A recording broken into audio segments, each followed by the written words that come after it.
Yes! What is up, everybody? And welcome to the last U.S. men's national team hour of 2021. 22 games have been played by the U.S. men's national team this calendar year. 2 trophies. The return of World Cup qualifiers, which we need so we can qualify for World Cups again. 3 victories over El Tri, and the emergence of more and more young ballers. What a year it has been for the United States men's national team. While it hasn't all been a bed of roses, there's been a lot to celebrate for the fans of the red, white, and blue. And me, Jimmy Conrad, and Heath Pearce are here today to do exactly that. So the U.S. men's national team hours best of 2021 awards ceremony begins right now. All right, everybody, if you're watching live on YouTube, I got 4 things for you, I think. 4 things. Yes, hit that like button. Hit subscribe, turn on your notifications, and leave us a comment about your thoughts about this award show or any other video that we do for you with regard to the U.S. men's national team. And of course, if you're listening to us on podcast form or in your podcast or in your ears right now, maybe hit pause so you can leave us a cool note, or do it while you're listening. Or you can press pause, come back to us later, whatever. Me and Heath are living rent-free in your heads right now, and we absolutely love it. Heath Pearce, now before we get into the awards, I want to talk about some transfer rumors, specifically around your boy, Ricardo Pepi, baby. Let's go. Apparently, he's heading to the Bundesliga in Wolfsburg. What are your thoughts on that? Your overall thoughts, just to get this kicked off.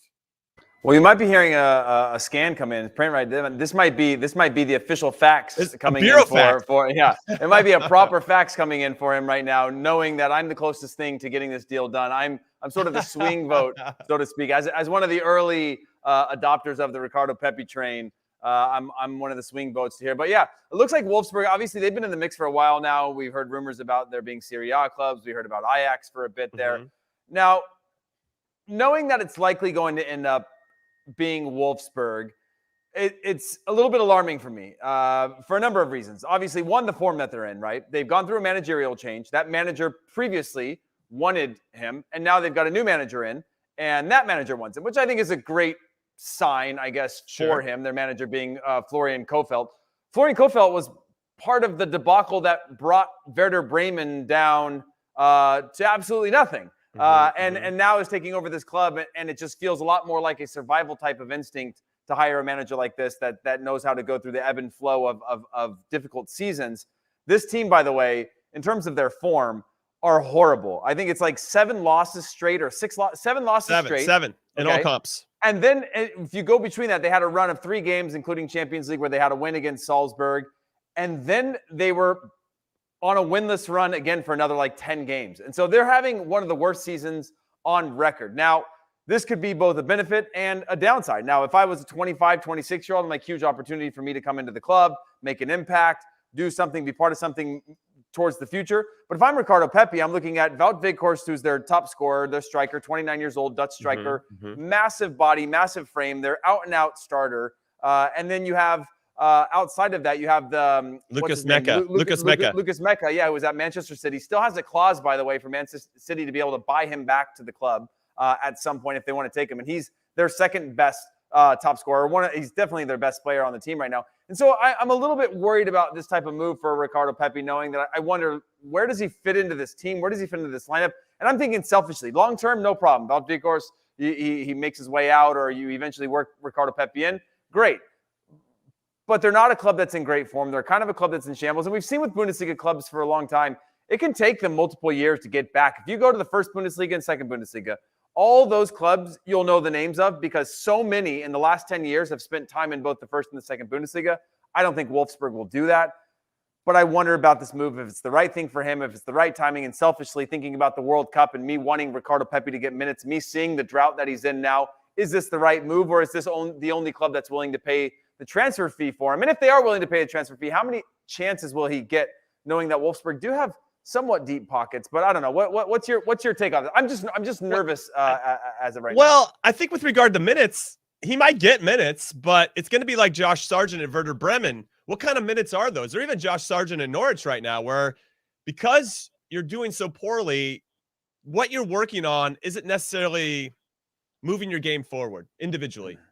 you're going to play against better players consistently. You're going to have a chance to play against Bayern Munich, right? You're going to get a chance to. They just got beat. They just got beat 4-0, I believe. So maybe. I think he could start, to Joel's comment there.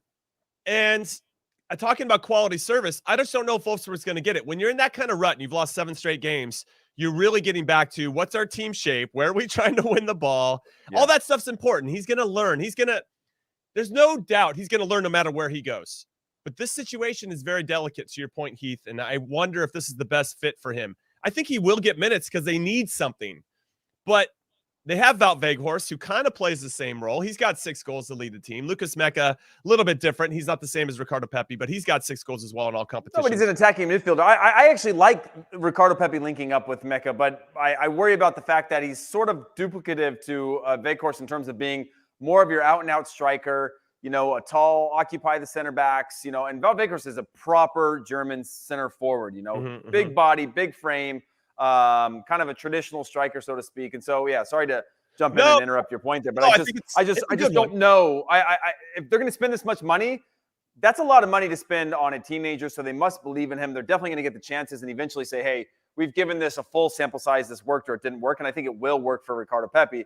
But again, what do we deem as successful in a season at Wolfsburg when you're 19 years old? He'll be 19 in January. I don't know, 10 goals maybe. I don't know. It makes me it's weird because obviously you look at Ajax and you go, yeah, perfect team for him. But you go, they have Haller and they have so many other players. They don't really need him. I worried he'd be buried in the bench. But in theory, Ajax is the perfect club for him. But Ajax also has all the players they need. They don't need a Ricardo Pepi. Yeah, it's going to be tough for him to get minutes off of Sebastian Haller amongst other players on Ajax's team. To Epic's point, though, Epic made a comment that no matter where he goes in Europe, Ricardo Pepi, we're all going to be a little bit nervous because we just don't know what situation he's going to find himself in. That's true. With regard to Wolfsburg, though, they're not in a good situation.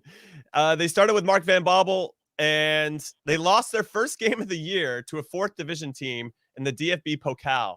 All right, okay. Way to go, Wolfsburg. Now, Jonathan Brooks is there, by the way, and I think we'll get into him a little bit later when we get into our awards part of this. But as we talk about Ricardo Pepi, did he win an award for you? I don't know. You got him on an awards list? I don't know. He might. He might have snuck in there. That's he might have found himself on my awards list. We'll have to wait and see. That's a nice little tease there.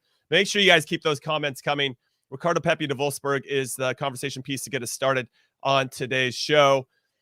I do have some concerns because, as someone mentioned before, getting quality service is important to Ricardo Pepi. He's got no one to combine with or link with. It's going to be very difficult for him to hit the numbers that we're expecting. Now, if you're a player of his age and you come in, I don't think you have to set the world on fire. And there's only, maybe Mbappe and Haaland are like the 2 players that you could really look at. I mean, even if we look at Karim Adeyemi, who's 18, playing for RB Salzburg, he still shows glimpses, right? But they are so dominant and he gets so much service that even he has these lapses where he's not scoring or he's not as influential as he had been and so on and so forth. Ricardo Pepi is going to be even farther behind that with Wolfsburg. So this is very tough. And I'm curious to see if they think and his people think this is a great situation for him. Yes, it's okay. You want to figure out a way, take that next step out of MLS into somewhere else. I think the Bundesliga is a nice league. I just don't know if Wolfsburg is exactly the team. And I don't know if he goes to Venezia in Serie A, is that the spot for him either? I don't know. No, definitely not. Definitely not. It has to be a club. Like when I think about the right next step club, and the problem is now we're getting to an era where the American player is going to get so expensive that you're going to rule them out of most clubs, right? Okay, Haller, was the most expensive player for Ajax in their history, right? In terms of an incoming transfer. And he's proven that value. But when you look at like a PSV or an Ajax, it's a lot of money to spend on an 18-year-old kid, right? They're not going to spend that. They usually find their gems or their diamonds in the rough, and they're not going to lean towards Americans. Americans are getting more and more expensive. What I will say for this for Wolfsburg, there's 2 thoughts that I have, and then I'll wrap up my thought. One is I think he'll be successful at Wolfsburg. I think he'll score a lot of goals at Wolfsburg. I think Wolfsburg will be a good club for him. The other side of that is thinking selfishly about the World Cup in 2022. I don't know if Wolfsburg is the right club for him for 2022. I think regardless of where Ricardo Pepi goes, he's going to prove to be a starter there because I don't think he's going to end up skipping and ending up at like a Man City or something like that or a Chelsea loan system. He's going to go to a club where I think he's going to play and he's going to do well and he's going to score goals. I truly believe that. But that's when he's in a place where he can control what he can control. There's a lot that he can't control right now in terms of the current state of Wolfsburg that worry me in the short term. Long term, no problem. I think he wins out. I think he's a starter. I think he scores a lot of goals. But in the short term, there could be some, kind of tough times. Well, what if he goes to Wolfsburg and then he isn't a starter and he is struggling for all the reasons that we've seen when players travel to Europe, whether it's not necessarily from the States, it can be from South America, it can be from Africa. When they make the leap over to Europe, it just takes some time and you're not around your bubble anymore. You're not around the people that you lean on a regular basis to work through adversity. You have to do that remotely and you're by yourself a lot. And yes, John Anthony Brooks would be there, but they seem to be kind of a different generation. I don't know how much time John Anthony Brooks, who's out of the national team picture, at least it feels that way for now, is going to be like, okay, man, I'll take you under my wing. I don't know. Maybe he will. I hope that. But I just, what if it doesn't go well there, to your point, and he's not getting minutes? We're back into that. Who's our number 9 situation again? There's actually a good point from Logan here that Pepi's goal drought has him worried, and he wants to see him in MLS another year. I would have disagreed with that a couple months ago. But when I'm looking at the clubs that are out there for him now, I'm not seeing any of them where I go, that's the right next move, right? When I think about Brendan Aronson, I go, okay, Philadelphia Union, 2 full seasons, stats getting a little bit better. We've seen him rise because the national team rises a little bit. I go, okay, RB Salzburg. He's going to dominate the league. He's going to get a lot of touch. He's going to get a lot of games. He's going to look really good. He's going to get Champions League play. Hopefully they make the knockout rounds, which they've done. I go, okay, that's a ladder. I see that ladder. But right now with Ricardo Pepi, because of the cost for him, it starts to weigh into this whole, like, who's going to pay it, who can afford it, who needs him, and I worry about that. And then with regard to Wolfsburg again, they're not clear of a relegation battle. I think they're 3 points clear of relegation right now. I mean, everybody in the bottom half is in a relegation battle right now, going into the second half of the season in the Bundesliga, it seems like, if I'm not mistaken. Are they in 11th place or something in the league? I don't have. They're in 13th place right now. 13th place. So let me give you the stats. Wolfsburg are in 13th place right now. They are 3 points away from that playoff relegation spot. And they have scored 17 goals in 17 games. And they've given up 29, which is the 5th worst defense in the Bundesliga. So yes, when Pepi goes over there, they've got a lot of issues on both sides of the ball. And I don't think he's going to be this immediate fix. And I think it's going to be hard for him because especially if he's going to be competing 4 minutes with Wout Weghorst, who's just actually scored 6 of these 17 goals. Or do you put Weghorst and Pepi up together at the same time? I would be all for that if that was the plan. And you got Lucas Mecca underneath somehow, and then you playing with him, who's got 6 as well. And now Pepi's like, at least he's in a support system where he's going to get a look or two. Well, but if it's just him instead of Weghorst, then I'm a little bit, that makes me nervous. Okay, let me ask you this, Jimmy, before we get into our award ceremony. Ricardo Pepi goes in right now, January, right? Wout Weghorst, they've obviously got some sort of plan for him because you're not going to spend this kind of money on him. Maybe the goal is to move him at the end of the year. But you've still got 6 months before you're going to move him. And you've got instant output out of him. Right. So you're going to work Ricardo Pepi in. He's going to get scrap minutes and then becomes a starter come August, right? So now you're going, Pepi's in and out of the team. He's kind of playing a Josh Sargent role or a Timo Weah role where he's getting the final 20 or 30 in a game, trying to scrap out results.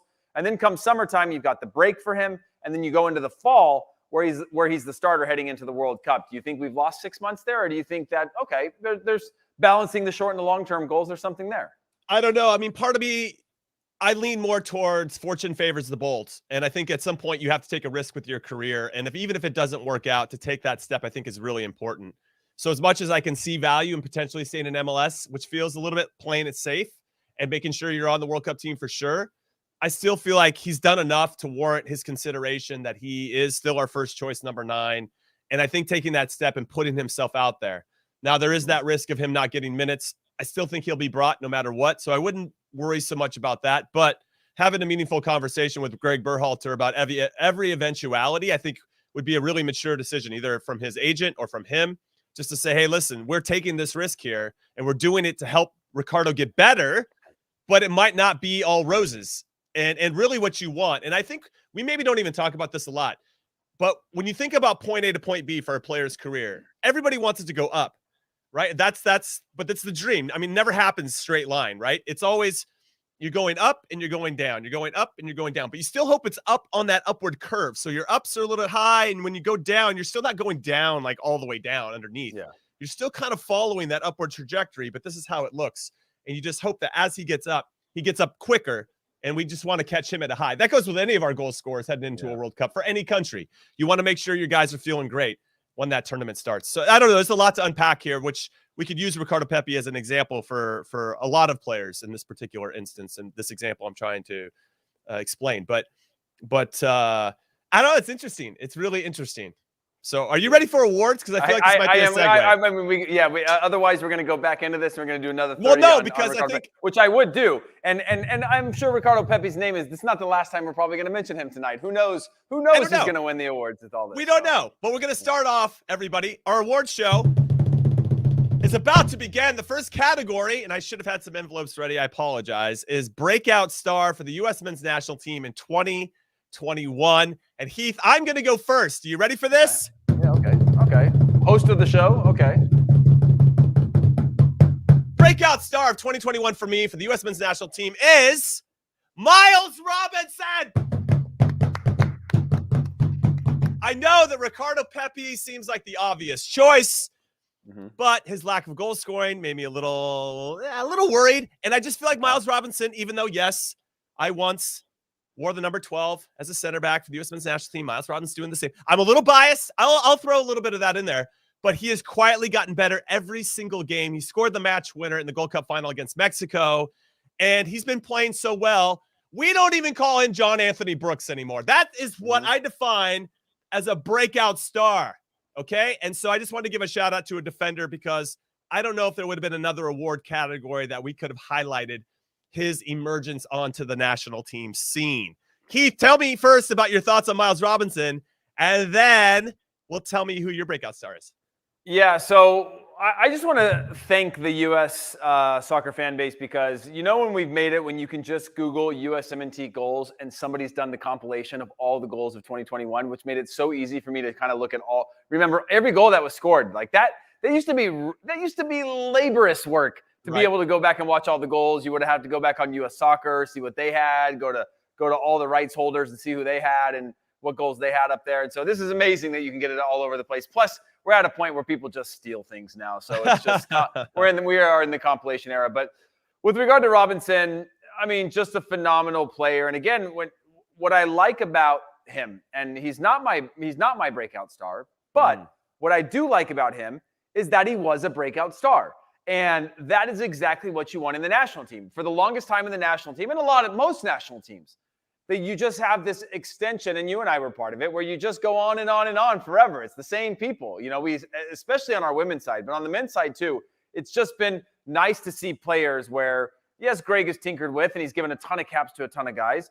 But what we've seen is the emergence and breakout of players who maybe weren't getting the respect on their name or getting the opportunities. And when they got the opportunities, they took them and ran with them. I'm talking about Walker Zimmerman. I'm talking about Robinson as well. I'm talking about both Robinsons in this case. And so I think for me, this is something really spectacular to be able to see a player like that emerge the way that he has, except he's not my before you get to your name, I got to do a drum roll, of course. Okay. But for everybody that is watching live on YouTube, let us know in the comments who is your breakout star of 2021 for the U.S. Men's National Team. And of course, if you're listening to us on podcast form, hit us up at Qué Golazo Pod on Twitter. Let us know who you think should have been the breakout star if you don't agree with me or Heath, or if you want to agree with us. That's good for our ego as well. We both have daily ego quotas, so we like the little boost. All right, Heath Pearce, what do you got for us? Breakout star of the year. I'm going to go with Ricardo Pepi. Ricardo Pepi. I mean, here's why. Here we go. Now, hear me out. Now, I know I'm a propaganda machine for Ricardo Pepi. And I know that I've got you on that train as well. And I think a lot of people are starting to see some of the things that, even when he's not scoring, we see this value, right? I think we saw players break out before that were strikers. And you go, well, when they're not scoring, what use are they to us? And we're seeing that he's just got a different level of quality at 18 years old. Let's not forget, he's 18 until January. That he has has all these intangibles that make the team better when he's on the field.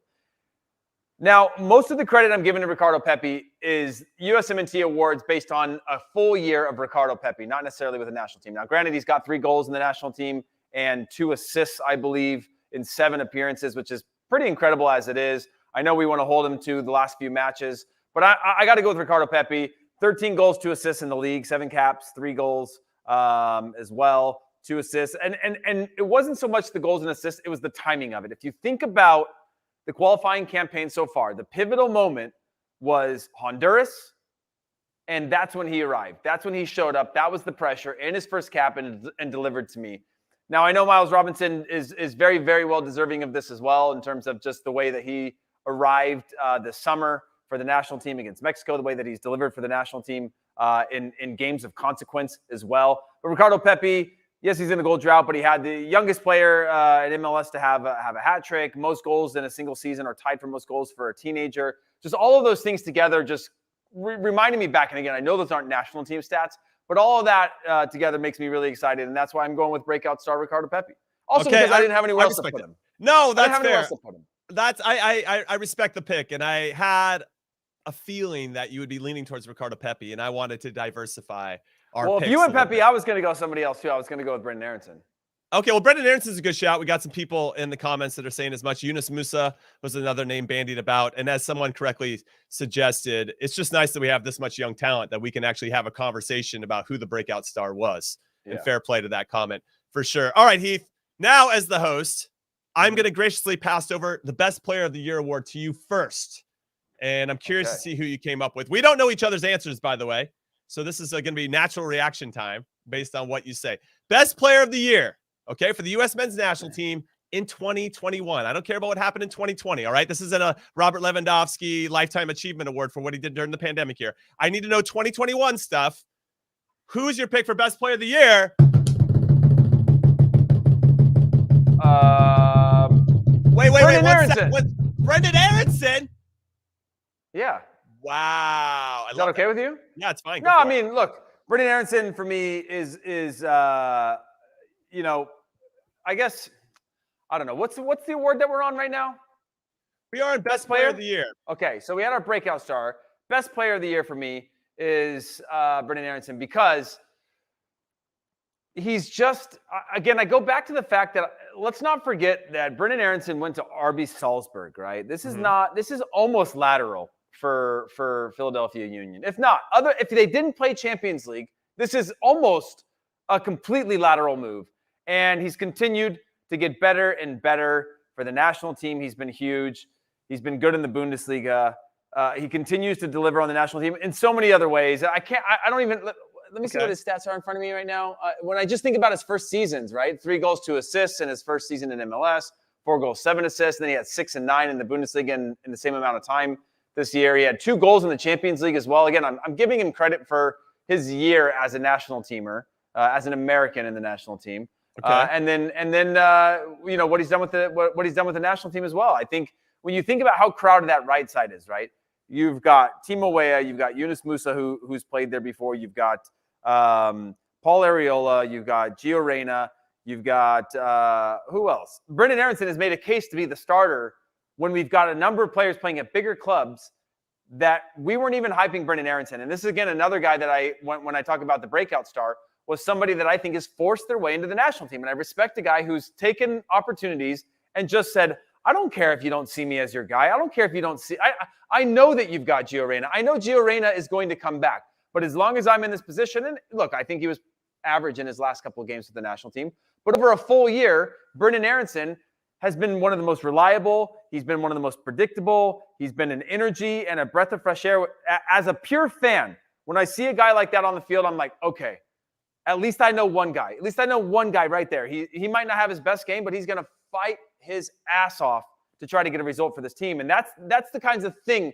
I know I'm creating my own parameters for this award, but overall, a really, really strong year for a guy who I don't think, if you go back to January of 2021, people were saying this is going to be the guy. This is going to be the guy. You know, people were still wondering. People were still talking about his little brother, and they still are.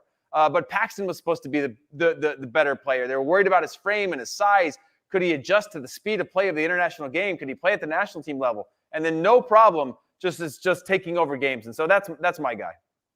Okay, and I respect that pick.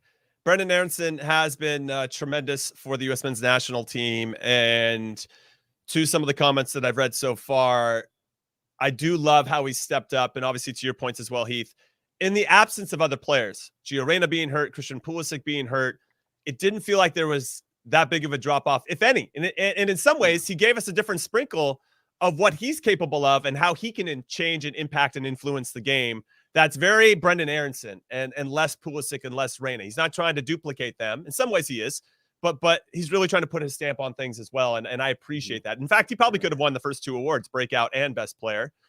But I'm not going with Brendan Aronson. Are you going with Weston or Pulisic? Because I saw Weston or Pulisic in here. And that's the hard part for me for those guys, by the way, and before you answer, is that those are the guys that I expect to – I hold them to a different standard because of the level that they play at, the clubs that they play at, and they have the clutch gene. They both scored incredibly important and monumental goals for the national team this year. But I also saw a number of times where they hadn't. And so Christian Pulisic being injured gets held against him, unfortunately, because it's one of those ones where it's like, I could give Christian Pulisic every one of these awards, Jimmy. I could give him comeback player because he's injured all the time. I could give him, I could give him all of these awards if I wanted to, but I'm trying to spread the love around to players and create parameters that allow us to have a conversation or a dialogue beyond just giving everything to Weston and Pulisic. Anyway, that's fair. Go ahead and give your two favorite guys awards. Are you ready for me then? Yeah. Okay.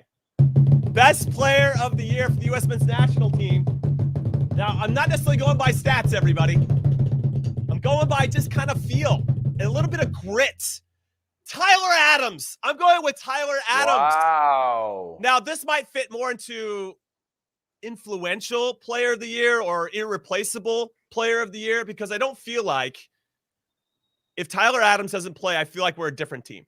And now with all due respect to Kellyn Acosta, who played 21 out of the 22 games or something crazy this year. I mean, it's just unreal how many games that guy represented for us. But when Tyler Adams is on the field, we're a different team. And he has locked it in. Now, if Aronson's hurt, let's say everybody's healthy. Mm-hmm. Aronson might not even start for us, right? Because you have Pulisic, you have Reyna. Pulisic, when he's hurt, okay, we don't play as well. Obviously, he provides some incredible dynamics. And to your point, we could probably give him every single award. We could build a narrative around all of that. Gio Reyna, we thought he was somewhat irreplaceable, but hey, guess what? Brendan Aronson's come out of nowhere. And we have some other options. Timo Weah has been very good as well in that spot and giving us different looks. And all of a sudden, even though they felt irreplaceable, we're still surviving and in some ways thriving without those guys. Now, when they come back, obviously we're going to be a better team. There's no question. They're still probably the lockdown starters when everybody's healthy. When Tyler Adams doesn't play, though, who else? We got Kellyn Acosta, and I know there's not a lot of people that are fans of him, but I think that he does provide a service for us. But he's just not Tyler Adams. And Tyler Adams, not only is it from a playing perspective, but it's also the accountability. He's captain material.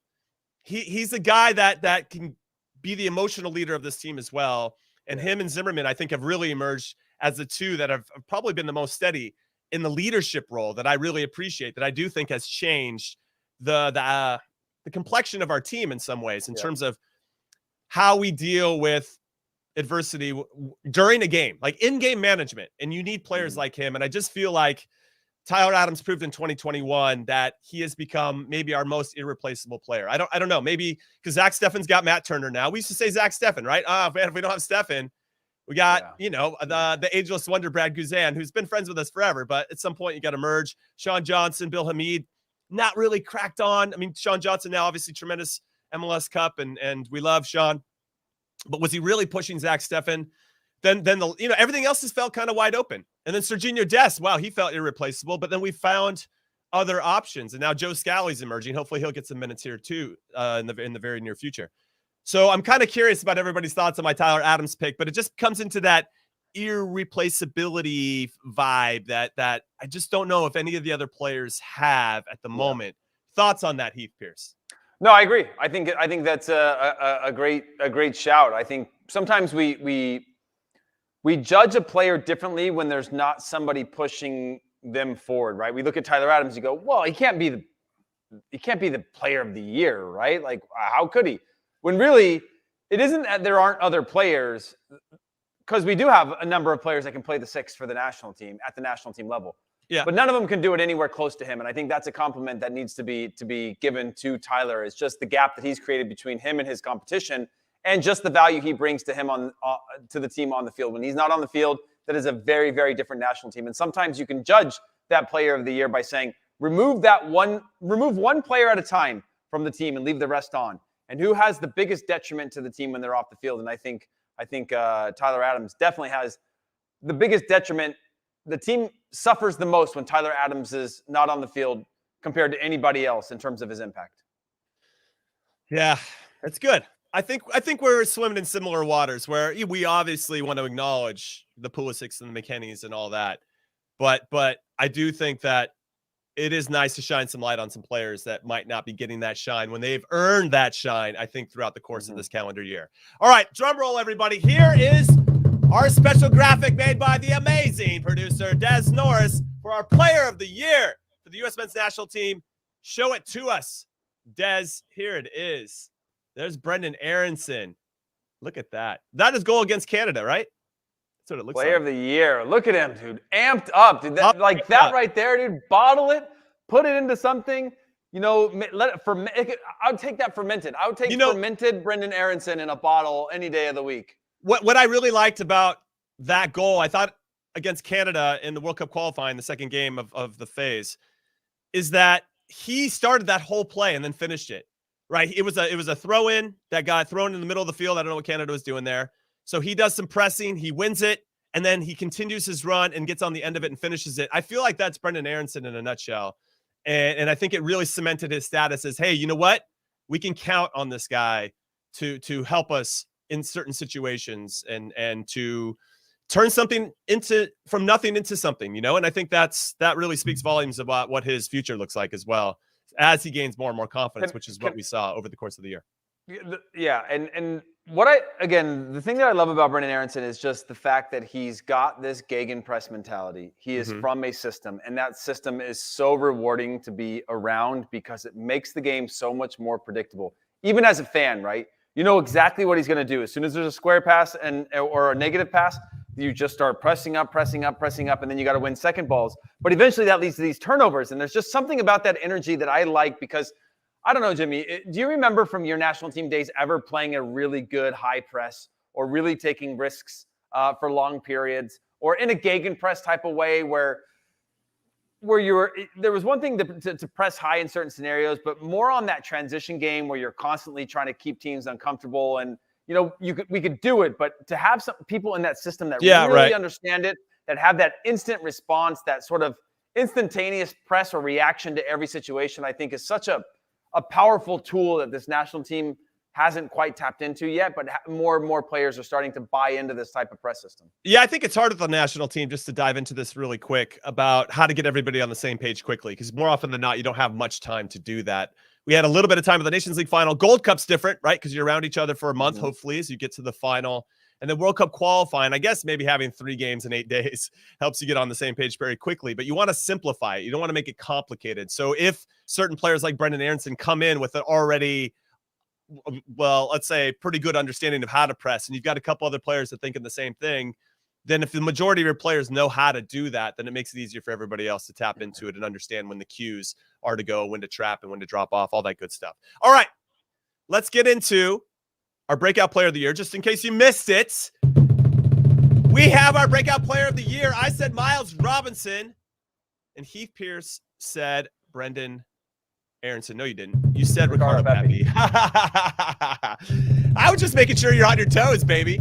There he is, Ricardo Pepi, Heath's Breakout Star of the Year. Mine was Miles Robinson because I am super biased, and I actually think that he was quietly very good over a long period of time and has established himself as one of the #1 center backs, which is very, very cool to see. But Ricardo Pepi deserved 3 goals and 3 assists for the U.S. men's national team in 2021 and scored some vital goals when we needed them. Or should I say Greg Berhalter needed them? Because if that second half didn't go the way that we wanted in Honduras, we might not have Greg Berhalter as a coach anymore.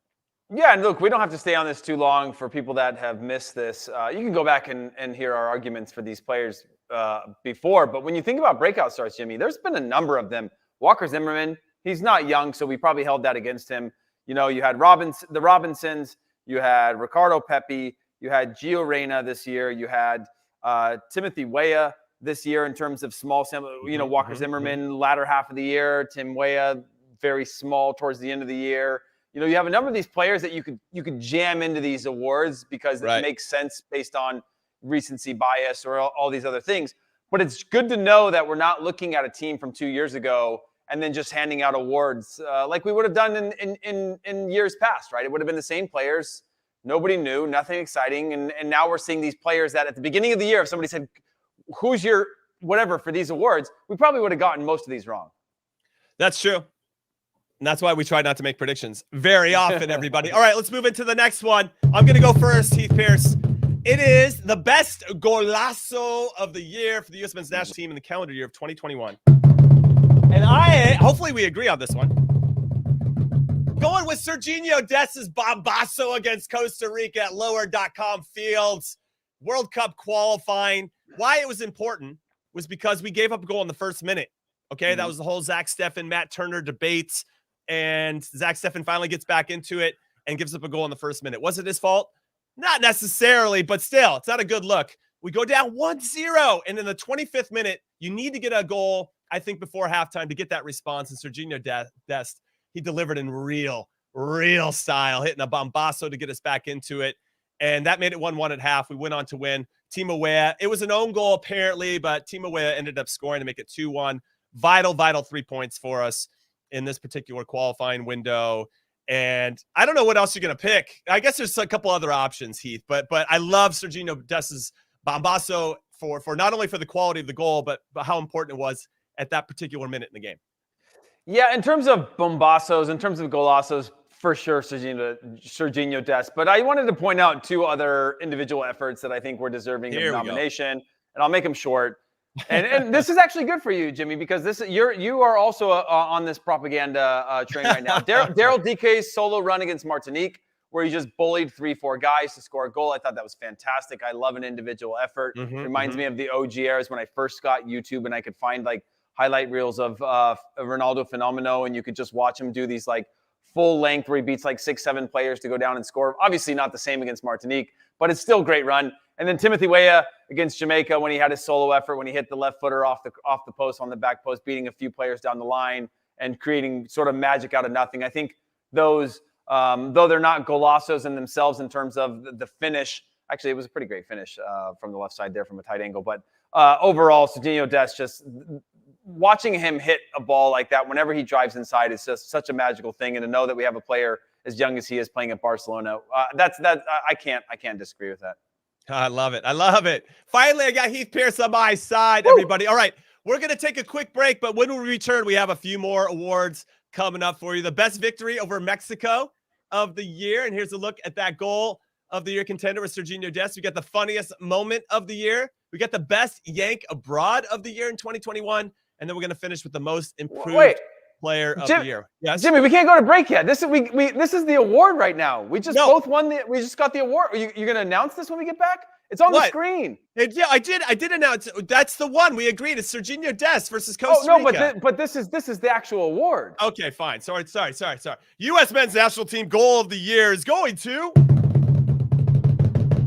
Sergiño Dest versus Costa Rica. Jimmy, imagine Sergiño Dest sitting in the crowd right now. Doesn't know, do I come to the stage or not? This guy just called a commercial break. People are leaving to go to the bathroom. I'm in the middle of this. Did I win this award? English is my second language. I'm trying to figure out what's going on here. Someone's translating it into my ear like they do at the award shows. I'm coming up on stage. I mean, this is. I heard what kind of award show is this? You know what? I heard he likes to eat baguettes before games. I'm just going to get him a whole bunch of baguettes, and I'm sure everything will be smoothed over. Listen, he also has that bombazo that none of us can ever take away from him. So I really appreciate Sergiño Dest and what he brings to the national team table.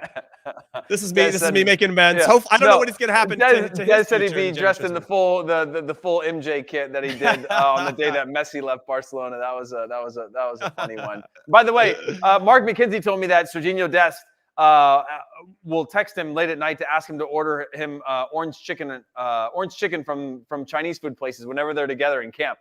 But he always goes to Mark. Mark has like the Uber Eats account or whatever, and Sergiño doesn't. So he asks him like multiple times, almost every night he wants orange chicken, and he has to order it for him. Apparently, I respect it. I was a big orange chicken eater back in the day when I was playing as well. I can't eat it now, though. It hurts my stomach. Maybe that makes me feel old. All right, everybody, going to take a quick break for podcasts. We'll be back with you very quickly. And if you're on YouTube, we're going to be right back just after this.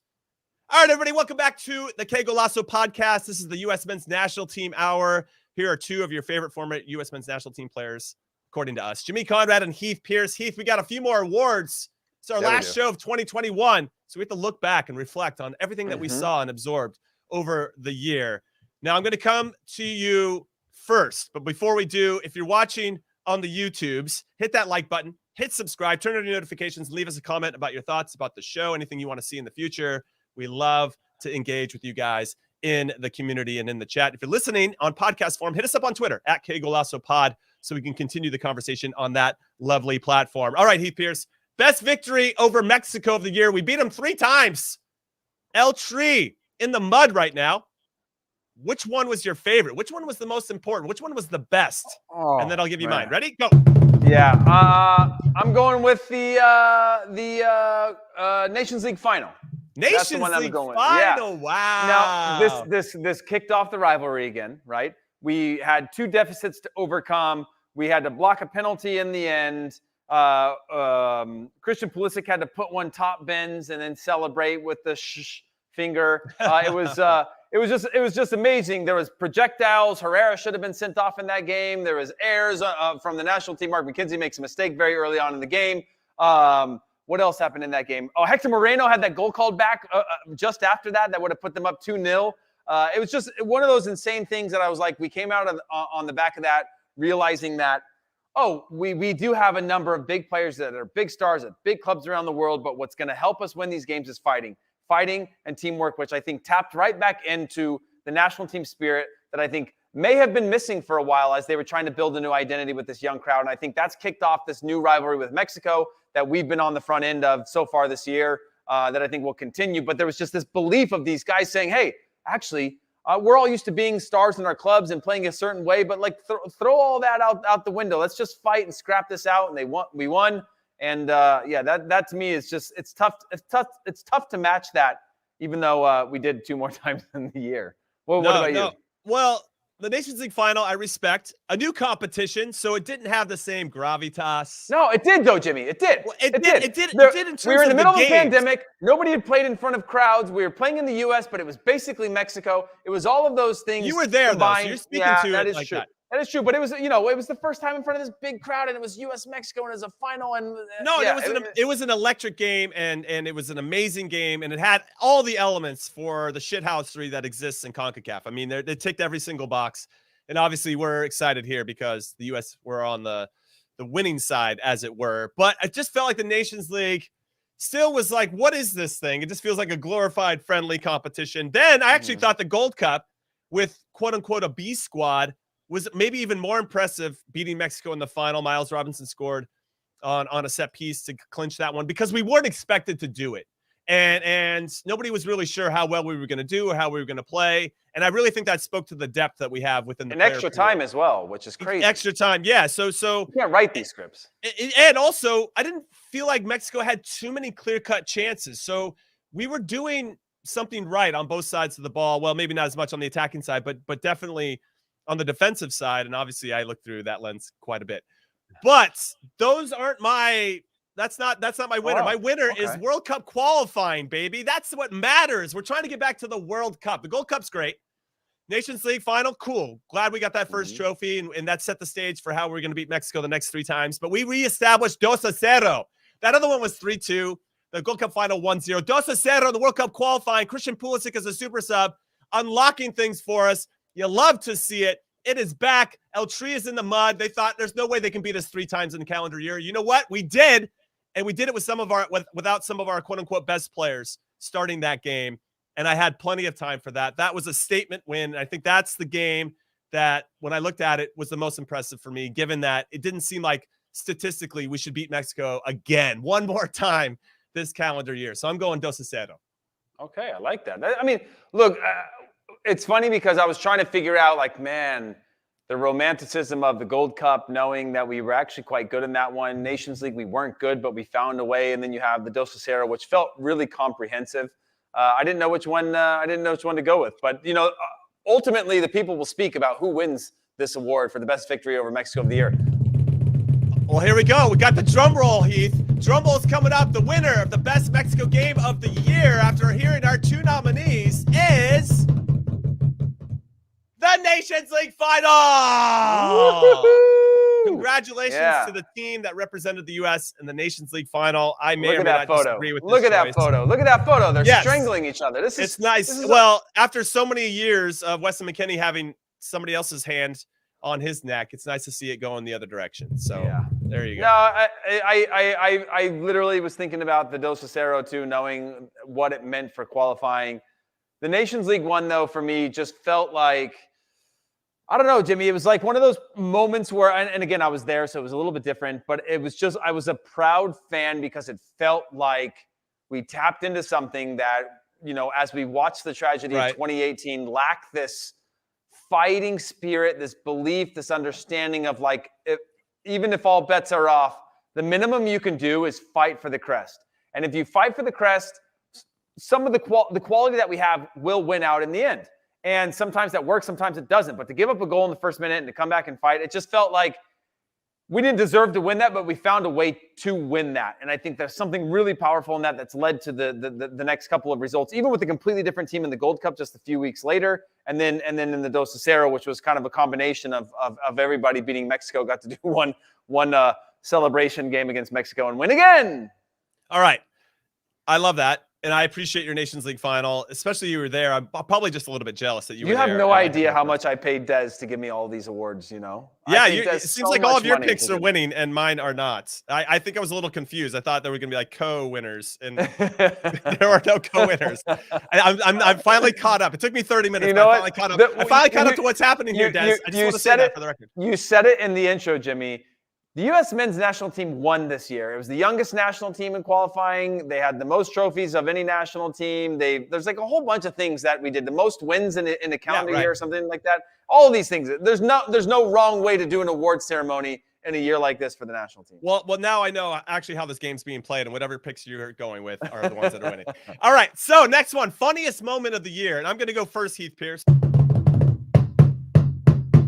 I'm going with Weston McKennie getting caught for meeting up with a girl in the team hotel, because that shit is hilarious. What is he doing, dude? What is Weston McKennie doing? So yeah, there's a little bit more of a, WTF, deer in the headlights vibe I've got about this, I guess. But in hindsight, that is funny. I mean, that dude is thirsty. He is thirsty for some love and attention when he's wearing the U.S. kit, maybe when he's wearing any kit at this point. And I know he's a young guy, and he's got to go out there and do his thing, but maybe not before a big World Cup qualifier against Canada isn't the right time to do it. I just what? But I feel like it's going to be a teaching moment. It's going to be a learning moment. And he wasn't part of the team for a while. He's come back in. I think he's taking this responsibility a little bit more serious. And I think there will be a silver lining to this whole situation that he'll become a better professional because of what happened and the way that Greg Berhalter handled it, kicked him out. Yeah. And I think that was the right way to do it. And that was the only way that he was going to be able to receive that message. If you just kind of, babied him a little bit or did the kid glove stuff, and maybe they had done that in the past, we just don't know about it, and they finally got to a breaking point. I'm glad that happened. I think Weston McKennie and the team are going to be better off because of it. I think it helped Greg Berhalter establish himself as a coach that doesn't put up with anything. And long may that continue, because I think that's the kind of culture you want to have within your team. So I don't know if it's the funniest thing ever, but in hindsight, I don't know if I felt it was funny. It's funny only because the team's gotten results. That's exactly. Then, It's funny now. I don't know if it was funny then. Yeah, I agree. I mean, by the way, on that, I know it's semantics here, but I think it was girls, not a girl. I think it was girls. I think it was a plurality to that crime that he committed. But by the way, on the team crime. The what I will say is, on the same trip, which is what I'm going to go with.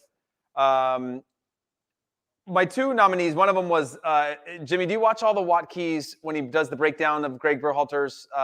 Yes, I'm familiar. Yes. Yeah. So those are my funniest things that happen around the national team, is when Watkey does a breakdown of like Greg Berhalter's behind the back toss with the ball and things like that. That's really funny moments to me.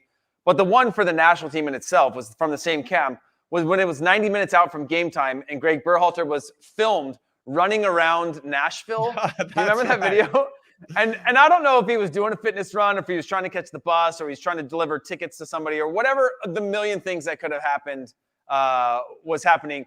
But the fact that there's fans like kind of on a march to the stadium and Greg Berhalter is running around the corner just hours before the match is just so funny to me. like in so many ways. like a full U.S. men's national team. Full kit. Full Like kit, full kit wanker, like dude. the coach's kit. Yeah, like going for a run, and he's got his phone, and he's got the dangling headphones. What's he doing as well? It was like, does he not use AirPods? It's just a weird thing to me. Can he not just stay in the hotel treadmill or something? Yeah, I don't know. It was wild. But I just, when I saw it, I laughed and I watched it over and over again. Where I'm just like, this is so bizarre. What a trip. And I'm pretty sure this is the same trip that Weston got sent home on. That's it. That's and then Greg Berhalter is running through the streets. It was just a very bizarre out-of-body experience for me. All right. I respect that one. And I forgot that happened with Greg. So let's get into it, everybody. Drum roll happening. The funniest moment of the year in U.S. men's national team in 2021 was man in the mirror. Out of nowhere. Yeah, man that was in good. The mirror.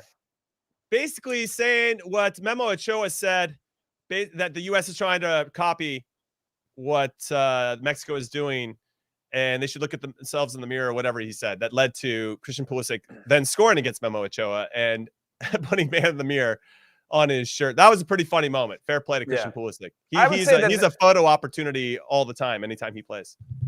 Yeah, that only comes of like clutch genes. When I always looked at like, okay, Kaká always wore the Jesus one under, but like there was some players that wore things during very pivotal moments in history, whether political or personal or whatever it was.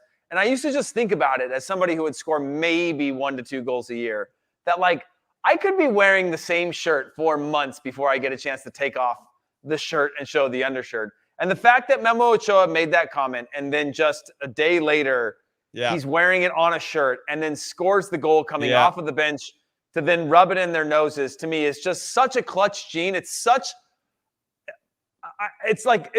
monumental for the growth of the game in the U.S. to have a guy deliver on that. Granted, he could have also not scored. It's kind of Zlatan-esque, we could say, right? I mean, there's a little bit of Zlatan in there, where you actually, because you have to deliver. You have to deliver. You can talk the talk, but only a handful can walk the walk. And I think Christian Pulisic, to your point, has that clutch gene. It was good to see Weston McKennie also score in that game to seal the 2-0.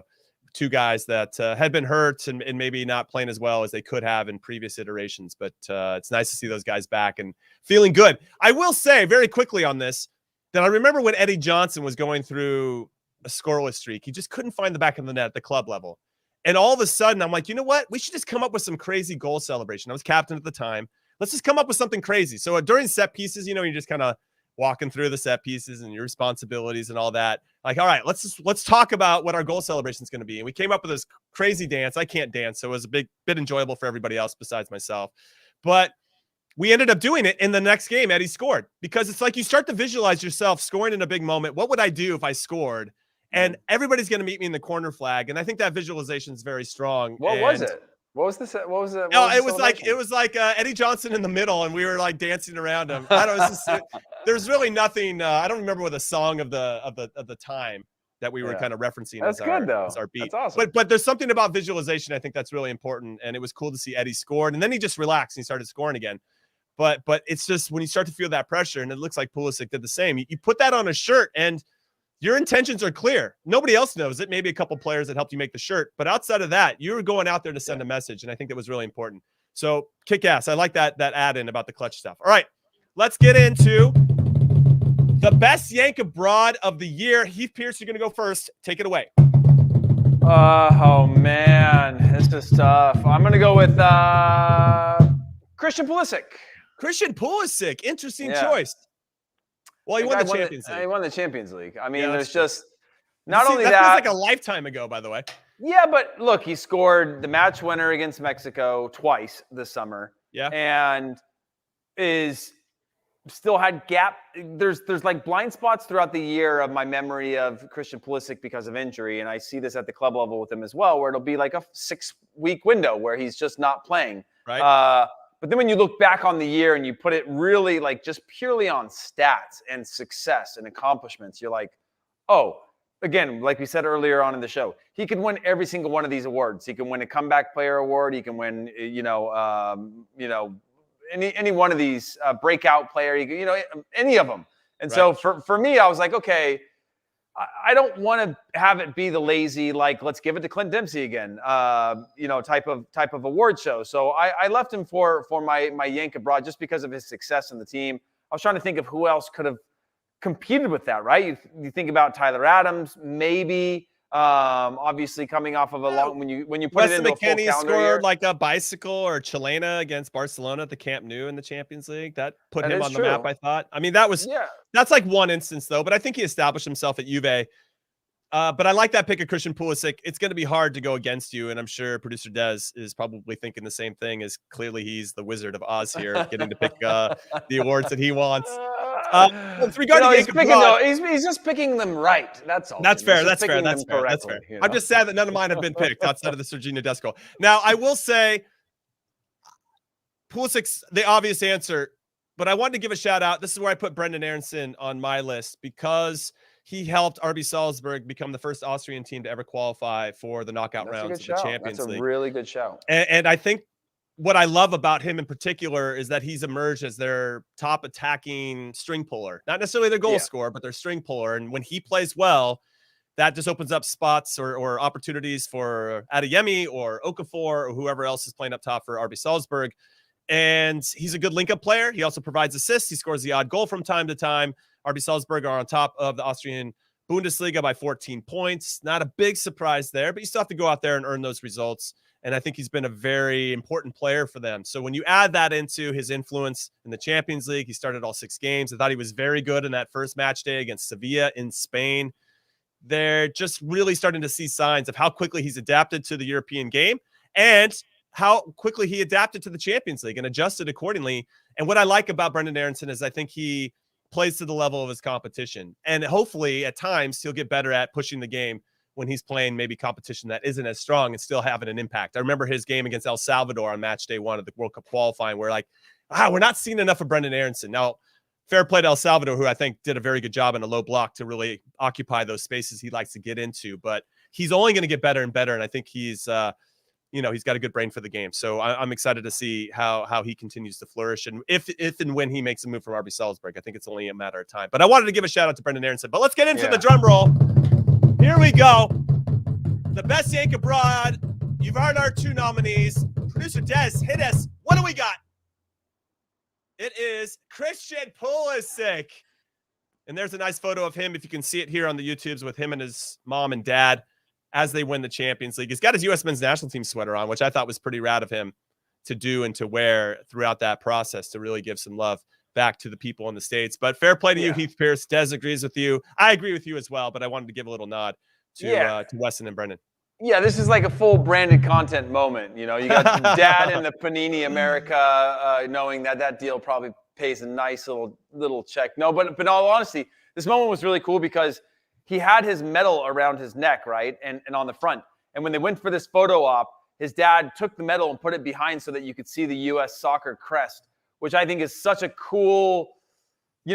Jimmy, you've been in enough of these chaotic environments when you win something that it's hard to be mindful of certain things and to make to have the sort of brain power at that moment to not get caught up in your emotions and move that so that you could have the crest clearly was something that they wanted to do. I always see players win these awards and they'd run around with their flags. I'm like, where do those flags come from? How do these guys have flags on them from their countries? They all have flags. And then this was our chance to fly the flag. And he had the sweatshirt on from the very beginning, and his dad made sure that everybody saw that. And I thought that's an amazing moment for us. And it's hard to argue. He didn't start, but he did play. And he was a very important part of their run-up to the Champions League final. And so disappointing that he didn't start in the final. Yeah, I was disappointed too, given his influence and impact in the semis against Real Madrid in particular. But Tuchel knows what he's doing, so I'm not going to argue against Thomas Tuchel. But obviously a big moment, not only because he won the Champions League, because Jovan Kirovski did it back in '96 with Borussia Dortmund, 96-97 season, but he didn't even come off the bench, and he wasn't really that influential of a player. But Christian wears the number 10 shirt for Chelsea, and I think it's so important. We talked about it before, that all of the kids, because now the game's more visible than it was back in the mid-90s, they can see that an American does have that possibility of going on and winning big trophies in Europe. And I think that's going to really plant the seed for a lot of kids to believe that they can do the same thing. So that's why I think it's super important. And nice pick, Des. All right, let's get into the last one. Hold on, Jimmy, last thing, real quick. Can I just say that I do feel bad that Christian Pulisic just won that award? And when I say Christian Pulisic could have won every one of these awards, it's bizarre because now I feel bad for Brenden Aaronson because I think Brenden Aaronson should have won that award based on the argument that you had. And so I think it's a hard one because it's a low-hanging fruit, although deserved. And it's hard because you look at Christian Pulisic and he's out for like half of every season. Dude, he won the Champions League. That's it. But he won the Champions Don't feel bad. Yeah. Don't feel bad. Okay. He won the Champions League. That is. I mean, I don't feel too bad. I spent a lot of money fixing this award ceremony. So I don't feel bad at all. Anyway, all right. Sorry. Last one. Most improved player of the year for the U.S. men's national team in 2021. Let us know who you think it is, either on Twitter at Qué Golazo Pod or hit us up right now on the YouTubes in the comments section. Most improved player, which kind of feels eerily similar to breakout player. I think there's some room there for some clarification as to that, but there's differences as well. Cause I think if you're breakout player, you're a player that's really hit the scene and really influencing games, but you can be most improved and not have as much of, let's say, an influence on the end result, but it's clear that you're improving as a player. So Heath, I'm going to start with you. Who's your most improved player of 2021 for the U.S. men's national team? Timothy Weah. Wow. Timothy Weah, nice one. Now, this is again one where there are some, there is some hesitance to pick Timothy Weah because when you look at the sample size, it wasn't a full year of like a return from injury. He actually had injuries throughout the year, but just seeing him come to the end of the season, knowing that he was capped 3 years ago for the first time, 18 years old. He's 21 years old now. He's still looking for time. He only starts about half of his games at Lille still. But seeing what he did in the national team, sort of finding that maturity. And again, when I talked about Brenden Aaronson, I'm talking about Timo Weah in the same exact context that it's a very crowded right side. You have Serginho Dest, you've got Aaronson, you've got Areola, you've got Reina, you've got other players that could easily step into the right side in terms of that attacking lineup or a front three for the national team. And seeing him come in there and again, make a case for himself is an exciting thing. He's only 21 years old and obviously went on to win the Ligue 1 with them, won the that's a big deal. I think they won the Trophy des Champions. Maybe they didn't. But overall, just a really strong season for him. And when I think about his assist against Mexico, his goal against Jamaica, just big moments for the national team to see him round out the season in a way. And maybe this is a little more personal for me, Jimmy, because I wasn't really buying the Timo Weah hype. I was sort of getting cold on him a little bit. And it very well, like Logan said, Kellen gets his vote. I thought about that in terms of Kellen, but I was like, but Kellen hasn't become a hugely different player between 2018 cycle when he was part of Bruce's lineup and Jurgen's lineup and this one. He's just been very, very consistent. So I was like, is he most improved? I don't know if he's improved as much as he's just continued to be very, very good, which warrants call-ups consistently, knowing that you are a consistent player. But improvement for me was one that in my mind, Timothy Weah was one I was like, I'm kind of on the outs with this guy. I don't know if he's going to be not national team material because he's definitely national team material. But I'm like, is he going to round the corner? Is he going to be a regular starter? Which he's still searching for. Right. But he showed me some things on the national team of just very, very straightforward play of just a couple touches, get that little window. You talk about this a lot, Jimmy, about just that a space wide enough to cross the ball in and putting it into dangerous areas. And I think there's a value in that. And again, he brings a different style of play to our national team than others do. And I think that range of abilities and knowing that situations are going to arise where we're going to have to call upon him against certain opponents, I think is really important. So yeah, he wins my most improved player. Who do you have on this one? I like that one a lot. I think he came on strong at the very end, so I can understand why he turned your head because my head was. Oh, it's full blown recency bias. No, but it should be. I mean, that's part of it, right? He's hit his peak right here towards the end of the award season when we're trying to pick names. Yeah. Lewandowski did too, but he didn't get the. It wasn't enough to get him to the finish line. I have been turned by some of the comments. Matt Turner's a great shout. Somebody said because he went from nowhere to being arguably our number one, easily our number 2 goalkeeper. So 9 clean sheets out of 13 games. Also, how mean is the award most improved when you were younger? Like that was the guy. Yeah. That was the guy. That was the hey. No, but that's very good. Well, but you got better. I had this conversation with the team I'm coaching here about the tryhards because it's high school kids and they always kind of they look down upon the kids that try hard, and I had to lay into them. Like, that's why you have success. So the ones that try hard are the ones that get it, you know? Yeah. And you don't have to be cool all the time. Like, you can be cool after practice. Anyway, that's a different conversation, but similar, right? The most improved are also probably the tryhards. And I think you have to be. If you want to be successful at anything, you're going to have a time where you try hard, and then you kind of learn how to use that to your advantage. Anyway, there's this. So Matt Turner was one. Anthony Robinson, Jedi Robinson, is definitely have to be emerged. His goal against Honduras to kind of start that second half, that historic second half we had against Honduras and San Pedro Sula when we scored 4 goals. It started with him coming off the bench. With his right foot, right? Wasn't he it did right with his weak foot. 1 goal and 1 assist for us. I think he's locked down that left side. So, God, that would have been a really good pick as well. But I kind of went with more of a quiet, unassuming player that I think has slowly gotten better and more comfortable. I think the talent's always been there, but I think it's less about his talent in terms of most improved and more about how he fits into our system and how impressive I think he's been in that system over the course of the year. And I'm going with Yunus Musa. I think that when you look at the midfield, it's been established. Our best midfield is McKinney, Musa, and Adams, MMA. And everybody, it's like a default that the fact that you've worked your way from being a potential player for us that we could use in midfield to this is our default midfield. Tyler Adams, known quantity. Weston McKennie, known quantity. Musa was kind of that question mark. Is he the right guy for us in that spot? And I think unequivocally at this point, we can say MMA is our best midfield 3 going forward. And I think that really speaks to his improvement and comfortability within Greg Berhalter's system and with the group of guys that he has. So Yunus Musa might be a little bit of an out there pick, but we hadn't talked about him yet. And I really feel like when he's on the ball, we're just a little bit better. When he's got confidence, he likes to do things that maybe other players aren't capable of and breaking the lines. I know we've had some commentary on him before that maybe he holds on to the ball a little bit too long. No. But he's great. I love Yunus Musa. So I just wanted to give him a shout out because I think there's a lot of players that he just doesn't start on this club team. That's the thing that only I know.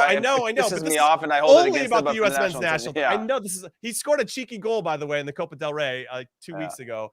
And when he got the rare start in a cup competition and not with the league, but in the league. But anyway, here's the drum roll for our most improved player of the year. And the award goes to Yunus Musa. He's done it. He's done it. I love it. Yes. Des Norris gives me one. Producer Des, I appreciate you. You're only as good as your last game, they say. I will say this, Jimmy. I will say this. MMA was not MMA until Musa was part of it. I mean, that's right. And that's in fact. But that midfield 3 only became something we talked about when Musa became part of the conversation. And he certainly had flashes early on, and we didn't see it. But just this summer onward, he took steps where you just go, holy smokes, this guy wants the ball everywhere. He wants it in tough spaces. He's unfazed. He doesn't seem to really have down games. He does things where, again, we've talked about it before. When he gets the ball, you go, oh, no, we're going to turn it over. This is a tough spot. He can't do this. He doesn't have it in his bag, and he goes outside of the foot switch, and you're like, oh, thank you for that. Drives past 3 players on the dribble. You go, oh, thank you for that. And we're used to we're used to players thinking they can do that and not necessarily doing it. And he's one that you're just like, okay, he can do it at a very, very high level, and his confidence is so good that I think dude's only 19 as well. 19. He already has that composure and wherewithal. And I love his ideas that he has. I love how he sees the game. And I'm a big Yunus Musa fan. Yeah, I might be standing him too much for some of you out there listening or watching, but Yunus Musa for me is the real deal, and I look forward to seeing what the next couple of years look like. I don't know if Valencia is going to be his home moving forward. To your point, Heath, I think he needs more minutes than what he's getting. I want to see him not be so much as a super sub and be a starter somewhere. So I'm curious because I feel like this could be a big window for him. Maybe he doesn't make the move this year, similar to what we were saying at the beginning of the show with Ricardo Pepi, maybe moving to Wolfsburg. He's already established at a club. Should he go somewhere else and risk it, or should he just kind of stay where he is because it's already getting him minutes and time with the U.S. men's national team? I don't know. Discussion for another time. But Heath Pearce, what a year it's been. 2021, U.S. men's national team breaking records all over the place. It's been an absolute joy to do this show with you, and for everybody else watching, thank you for being a part of the community. Final thoughts for you about 2021, Heath Pearce, and maybe some early predictions about 2022. Are we going to qualify for the World Cup? Yes, that we are going to do. I don't see Yunus Musa's world getting easier. Valencia are on like a 7 or 8 game undefeated run. So that's going to be a tough one. But I do think we could see some shuffling of the U.S. men's national team players who need to find new homes. There's rumors of Weston McKennie going to Spurs. There's rumors of Serginho Dest leaving Barcelona to go to Bayern Munich. There is Christian Pulisic leaving Chelsea to go to Barcelona. There's so many things that are potentially happening. Hopefully they find the right homes for all these players because we need them to be playing. We need them to continue to develop because I don't want to just qualify for a World Cup. I want to do really, really well at one. I'm not saying we need to win it, but, a good run or at least a solid performance where you go, okay, we just got beat by a better team is all I want. So I'm really excited about it. I appreciate you, Jimmy. It's been a fun USMNT hour. We appreciate Des creating this little show for us so we can do this every single week and talk nonsense with everybody out there who hangs out with us and dedicates an hour of their week to hang out with us, sometimes more. Yeah, well, make sure you do it again next week. We're not going anywhere. The show must continue. We'll have more predictions for you in our 2022, our first show of the new year. I'm Jimmy Conrad. So on behalf of Heath Pearce and producer Des Norris and for everybody here at CBS Sports, we appreciate you and we cannot wait to see you in 2022. Have a happy new year, everybody. U.S. Men's National Team Hour for life. We'll see you soon. Later.